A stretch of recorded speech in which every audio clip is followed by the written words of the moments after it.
bí ètò ìdìbò ọdún 2027 ṣe ń súnmọ́ dẹ̀dẹ̀, adarí ọmọ ẹgbẹ́ òṣèlú tó kéré jùlọ ní ilé ìgbìmọ̀ aṣòfin ìpínlẹ̀ Ògùn, Honorable Lukman Ọlálékan Adélẹ́yẹ ti fi ẹgbẹ́ òṣèlú People Democratic Party sílẹ̀ lọ sí ẹgbẹ́ òṣèlú tó ń ṣàkóso ìjọba lọ́wọ́lọ́wọ́, ẹgbẹ́ òṣèlú All Progressives Congress.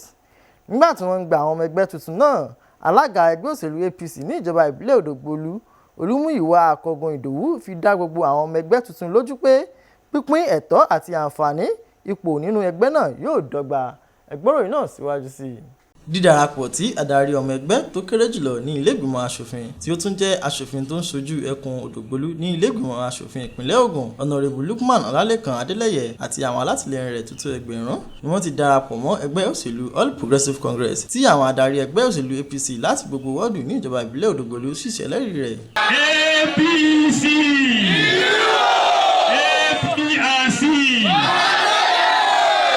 Nígbà tí wọ́n gba àwọn tó ṣẹ̀ṣẹ̀ darapọ̀ wọlé sínú ẹgbẹ́ òṣèlú náà, alága ẹgbẹ́ òṣèlú APC ní wọ́ọ̀dù 9 Ìbẹ̀fún, Yẹkìnní Rasheed fi ayọ̀ lórí bí Honorable Adélẹ́yẹ ṣe darapọ̀ mọ́ ẹgbẹ́ òṣèlú náà. Ó sì sọ síwájú pé ìgbésẹ̀ náà jẹ́ àfikún rere fún ẹgbẹ́ òṣèlú APC tí ó sì sọ pé kì í ṣe ti Ìbẹ̀fún nìkan ṣùgbọ́n fún gbogbo ìjọba ìbílẹ̀ Òdògbolú lápapọ̀.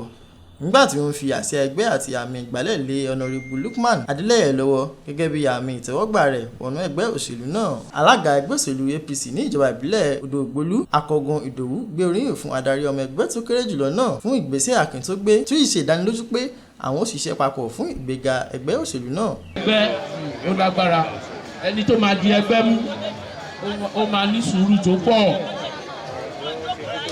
Ọlọ́run á bá yín di ẹgbẹ́ náà mú.